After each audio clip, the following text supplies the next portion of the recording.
के जो आए। मैं स्टील ट्यूब डीलर्स एसोसिएशन का जनरल सेक्रेटरी हूं और शिव कुमार यादव।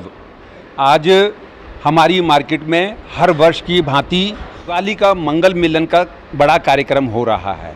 इसमें हमारे यहाँ पर आज 4 हास्य कवि विशेष रूप से बिहार से, गाज़ियाबाद से और बहन दीपाली जैन, इस तरह से सारे दूर दूर से हमारे आने वाले हैं। मुख्य अतिथि अनिल अग्रवाल। मुख्य अतिथि भाई साहब बता रहे हैं। अनिल अग्रवाल राज्यसभा सांसद, वशिष्ठ आशा शर्मा और संजीव शर्मा, पप्पू पहलवान और सुनील शर्मा और सचिन डागर पार्षद, अतुल गर्ग जो आ रहे हैं, जो हमने दिवाली पे लक्की ड्रॉ भी निकाले हैं टिकट के। किस तरह के लक्की ड्रॉ है? कौन लोग इसमें भाग लेते हैं? मार्केट के जितने भी सदस्य हैं, मेंबर हैं, वो पर्चियाँ लिए हैं, उनके पर्चियों के कूपन निकलेंगे।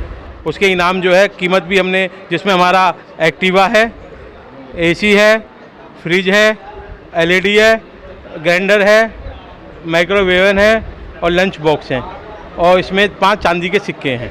मैं स्टील ट्यूब डीलर का अध्यक्ष धर्मपाल गर्ग।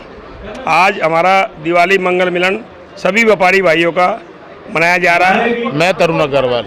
जो मेन हमारे यहाँ कार्यक्रम रखा गया है, पहले कवि सम्मेलन है, उसके बाद जो अतिथि आएंगे उनका स्वागत है, उसके बाद लक्की ड्रॉ कूपन है हमारे यहाँ, वो लक्की ड्रॉ निकाले जाएंगे, दिवाली मंगल में सबको करी जाएगी। सभी व्यापारी, और मैं अभी उससे दूर हूँ, लेकिन आप जैसे लोगों से, जब व्यापारी बंधुओं से मिलता हूँ,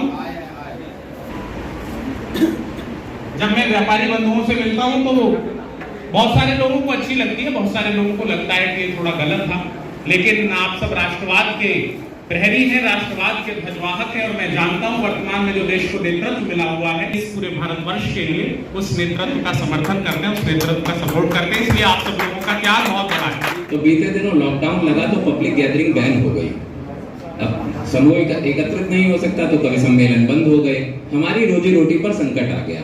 तो मैंने कुशल भाई से कहा, मैंने कहा भाई कवि सम्मेलन बंद हो गए, रोजी रोटी का संकट है, चलो कहीं नौकरी कर लेते हैं। तो कुशल ने कहा हाँ ठीक है। हम गए इंटरव्यू देने दोनों जने। तो सबसे पहला नंबर मेरा लगा इंटरव्यूअर के पास में। रिक्रूटर ने मुझसे पूछा कि देश के प्रधानमंत्री का नाम बताओ। मैंने कहा विश्वविख्यात आदरणीय श्रीमान नरेंद्र मोदी। उसने कहा कि देश आजाद कब हुआ था।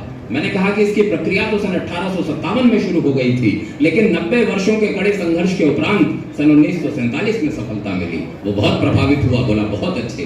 तीसरा प्रश्न मुझसे किया कि चांद पर पानी है क्या। मैंने कहा साइंस तो मान चुकी है, लेकिन खोज अभी भी जारी है। अगला नंबर लगा भाई कुशल का। अब चूंकि मैं पढ़ा लिखा हूँ तो मैंने सारे सही उत्तर दे दिए। भाई घबराया हुआ था। उसने कहा कि पीयूष भाई क्वेश्चन छोड़ो, सीधा सीधा आंसर बता दो क्या क्या है। मैंने कहा पहले का उत्तर ये है, दूसरे का ये और तीसरे का ये, जाओ यही पूछेगा। रिक्रूटर जी बहुत तेज आदमी था, गाजियाबाद का ही था आपके। उसने प्रश्न बदल लिए, जाते ही पूछा कि अपने पिताजी का नाम बताओ। अब भाई पूरे कॉन्फिडेंस में बोला विश्वविख्यात आदरणीय श्रीमान नरेंद्र मोदी। उसने कहा कि चलो हो सकता है कि मोदी जी से बहुत प्रभावित हो, नाम पिताजी ने बदल लिया हो। अगला प्रश्न किया कि तुम पैदा कब हुए थे। भाई बोला कि प्रक्रिया तो सन 1857 में शुरू हो गई है, लेकिन 90 वर्षों के कड़े संघर्ष के उपरांत सन 1947 में सफलता मिली। रिक्रूटर गुस्से में आ गया, बोला पागल तो नहीं है। बोला साइंस तो मान चुकी है और खोज अभी भी जारी है।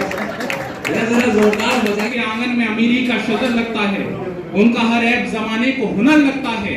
चांद तारे मेरे कदमों में बिछे जाते हैं, ये बुजुर्गों की दुआओं का असर लगता है। आम का सिंदूर गया, सुख भरपूर गया, नंगे दो निहालों की लंगोटियां चली गई, बाप की दवाई गई, भाई की पढ़ाई गई, छोटी छोटी बेटियों की चोटियां चली गई। ऐसा विस्फोट हुआ जिस्म का पता ही नहीं, भिन्न भिन्न टुकड़ों में बोटियां चली गई।